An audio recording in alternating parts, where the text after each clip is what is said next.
original creator of Toonami. Oh, how did I get involved in Toonami? I worked at Turner Broadcasting for a long time. I actually did start off delivering the mail there, and then I got a PA job, and then I got like grip jobs and other like entry-level positions into production and stuff.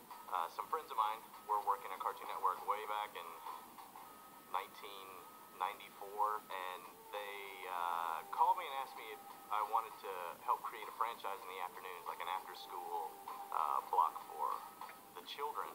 And we worked for a year to create a new destination, like after school, because I was that kid that used to get off the school bus and I would run home to see Voltron or what the fuck ever was on. And I loved superheroes and I loved all that stuff. So I thought I could recreate something like that for kids like me. Stand by for action. I don't know what I created. The key thing about Toonami originally is it had zero money. So that means you figure out what you can use that is free. And the characters to choose from were the characters that Cartoon Network owned outright, which was the MGM library and all the old characters, which is the same reason there's a Space Ghost Coast to Coast and all those other shows, because those characters we controlled the intellectual property. That was a huge driver in selecting Moltar. I mean, if you'll notice the similarities between the Tom character and the Moltar characters, they both have a visor face, which is the cheapest way that you can really do animation. Clay Croker was the voice of Moltar, who has left us. It's very sad, but he worked in the building. He was the voice of Moltar. Super easy to make that animation happen.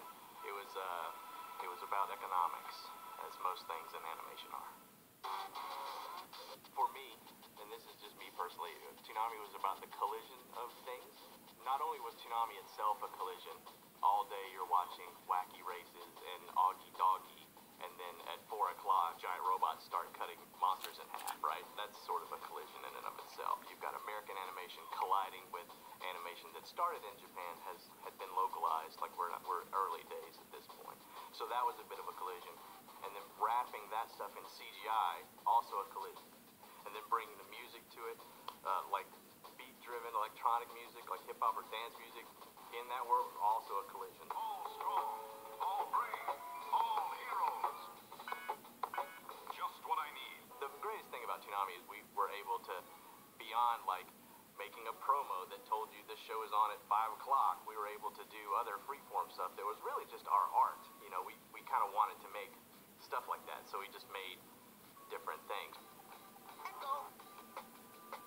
Man's greatest inventions, making the impossible possible. I think it's best to team up. I say we go for it. Yes! And that gave Toonami a different feeling from the different stuff that you would see, especially on cable. It was just not, people weren't really doing it like that. I think these pieces would come on, and you could tell that whoever made this was into the kind, you know, they loved this stuff. And we felt that was super fun, like that's what we wanted to make. And the fans seemed to like it when we put it on Toonami as well. So we made a lot of accepted.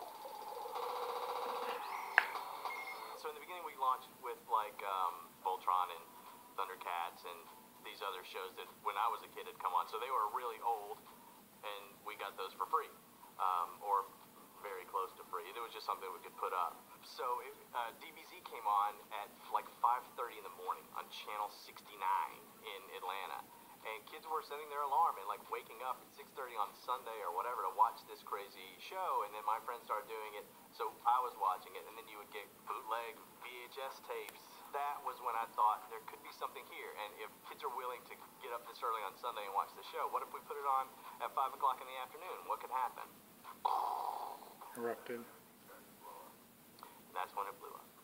I think one of the big drivers for Moltar transitioning to Tom was we wanted to redesign the franchise just in general. I think it had been on for a couple of years, so we just wanted to freshen up and do something different. But we still had all the same rules. We didn't have a lot of money. We still wanted to go with the visor, all that kind of stuff. So we spent a lot of time trying to develop a concept, and most of our shows at the time were like outer space shows, I think. And I was big into creating a place, not a real place, but a theoretical place. So I thought a spaceship as a broadcasting center would be a fun vehicle. So it was really finding a way to convince them that we could do it cost effectively effectively. At that point, I had hired a bunch of guys that were good at it, so we didn't have to really farm a lot of stuff out. We were able to, keep the cost down in that way. And then the stuff looked good, so when you start, delivering animation and material that looks cool, and you're not burning the house down, then they will let you do whatever.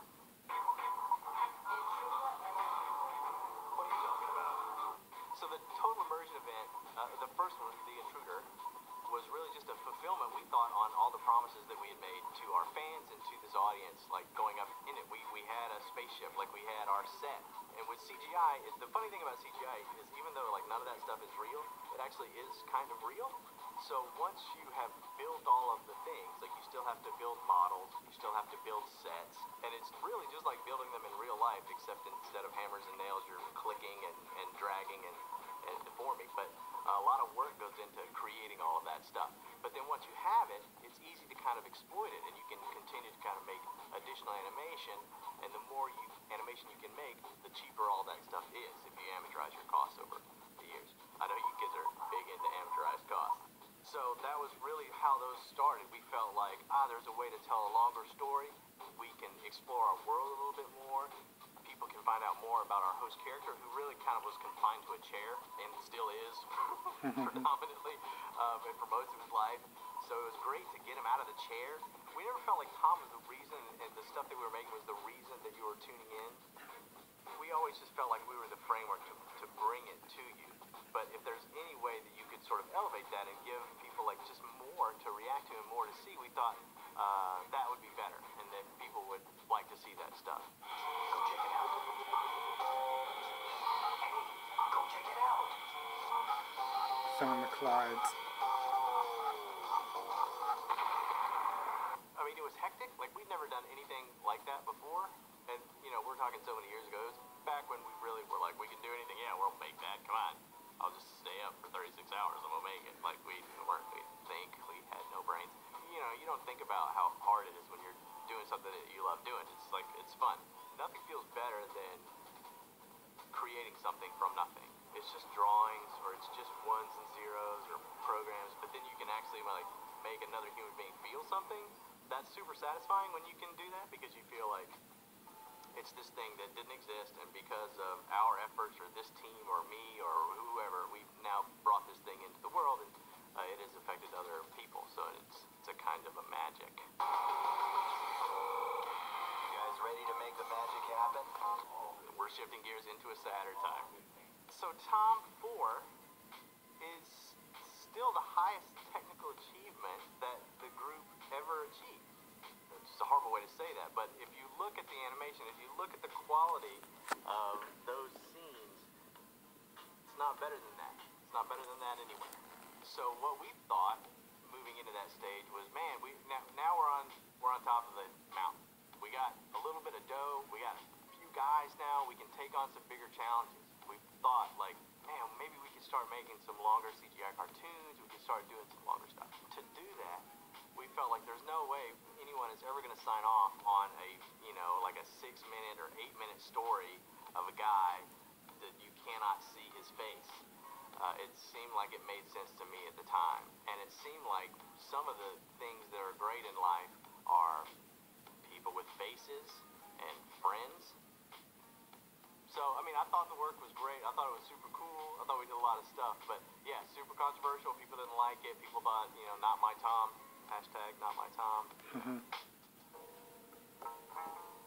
When you make, like, TV stuff, or you make stuff for companies like this, they don't come in and they're like, guys, we're canceled today. Corporations are a bit more nefarious about that kind of stuff. So what happens is there's less resources this year than the next quarter, and so by the time it's actually canceled, it's like it's been over for like a long time. The network is always searching, any network is always searching to find a larger audience. And when you think that one day part or one show has sort of peaked and the numbers are trailing off, they want to get rid of that, and they want to put the next thing on that has a chance to grow even larger. So that's what the network was doing. It was looking for a larger audience than Toonami could draw. And then arguing about theoreticals. You're arguing about a potential audience and then an audience that exists. So the advantage of a potential audience is that audience is unlimited in size. So it's hard to win that argument, and Toonami gets canceled. So, until we meet again, stay gold. Sayonara, Tom 4. So it was fun to make it. I'm psyched that it's back. I think it deserves a place in the culture. I think it ushered in the most impactful wave of anime into the United States. It certainly deserves to be part of Cartoon Network just as much as any other thing that Cartoon Network made. I mean, I think it started, a movement is maybe overstated, but I think it started, it started something. So now, you look at the anime business, which had no place on television, and what? You got Crunchyroll, you got Hulu, you got Netflix, everybody's showing anime. That didn't happen before. Like, you can thank Toonami for that. What you can do, if you like this show, is to watch it. People always would come up and ask me, like, why did such and such get canceled? Why did you take off this show? Do I have to tell you? Like, it's a television show. It was canceled because no one was watching it. That's the way it happened. So, if you love it, watch Toonami. And the larger audience that Toonami has, the more power they'll have, the more shows that they'll make, the more stuff that they can bring into the country, and the more stuff that they can show you.